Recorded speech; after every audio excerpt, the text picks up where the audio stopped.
Dan saudara, kalau kita ikuti juga memang dalam laporan-laporan yang dihadirkan oleh Kompas TV selama 48 jam ini, hasil hitung cepat memang sudah ada paslon yang memimpin. Tapi kami juga akan menghadirkan kepada Anda pasangan calon terpilih.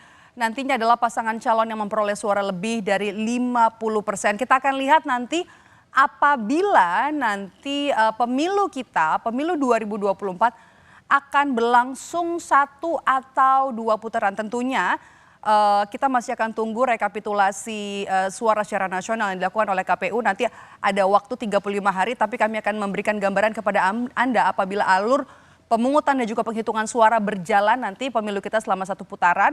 Pasangan calon terpilih adalah pasangan calon yang nantinya memperoleh suara lebih dari 50% dari jumlah suara dalam pemilu presiden dan juga wakil presiden dengan setidaknya ada 20% suara di setiap provinsi yang tersebar lebih dari setengah dari jumlah provinsi yang ada di Indonesia. Artinya kan kita punya 38 provinsi, setengahnya harus ada. Nah, meski hasil hitung cepat sudah keluar dari berbagai lembaga survei termasuk juga dari Litbang Kompas tentunya, kami masih akan menunggu hasil resmi dari KPU. Kita akan memberikan bagaimana alurnya di sini. 14-15 Februari ini adalah pemungutan dan juga penghitungan suara. Kemudian juga hari ini sudah dimulai dari tanggal 15 sampai 20 Maret 2024 adalah rekapitulasi hasil pemungutan suara. Dan ini kan waktunya adalah 35 hari seperti saya katakan tadi.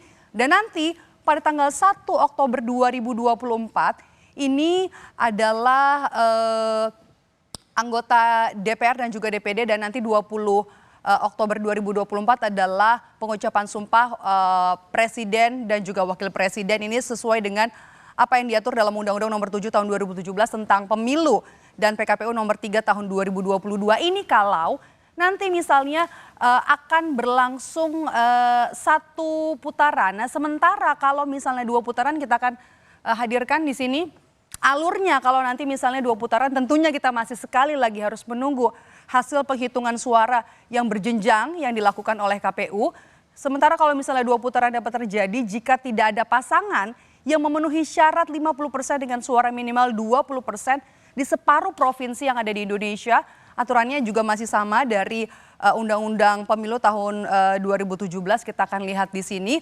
Kapan sih waktunya kalau nanti misalnya ternyata pemilu kita ini jadi 2 putaran, 2 sampai 22 Juni 2024 ada yang namanya kembali masa kampanye, kemudian juga masa tenang 23 sampai 25 Juni, kemudian juga kita akan menggelar pemungutan suara di tanggal 26 Juni 2024 kalau nanti misalnya 2 putaran ya sekali lagi.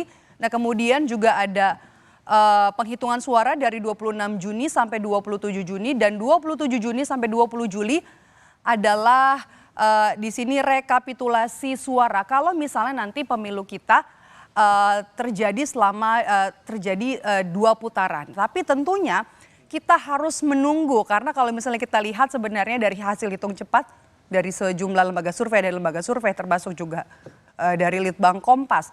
Ini ada 1 paslon yang memang memimpin dari sejumlah lembaga survei yang ada di Indonesia. Nah, kemudian ini sudah tentunya supaya Anda juga bisa lebih mengerti kalau nanti misalnya ternyata di bulan Maret setelah 35 hari dari hasil rekapitulasi dan juga pengumuman dari KPU ternyata kita akan 1 putaran. Tadi sudah saya sampaikan dan kalau bisa ternyata kita 2 putaran juga sudah ada informasinya begini. Jadi supaya publik juga bisa paham setelah nanti menyalurkan hak suaranya, kemudian juga nanti mengawal penghitungan suara dan kira-kira apakah kita nanti di pemilu 2024 ini akan ada 1 putaran atau 2 putaran. Nah, kemudian juga nanti kita akan membahas soal Litbang Kompas yang bukan hanya memantau pergerakan suara melalui hitung cepat, namun juga ada survei pasca pilih yang mengumpulkan data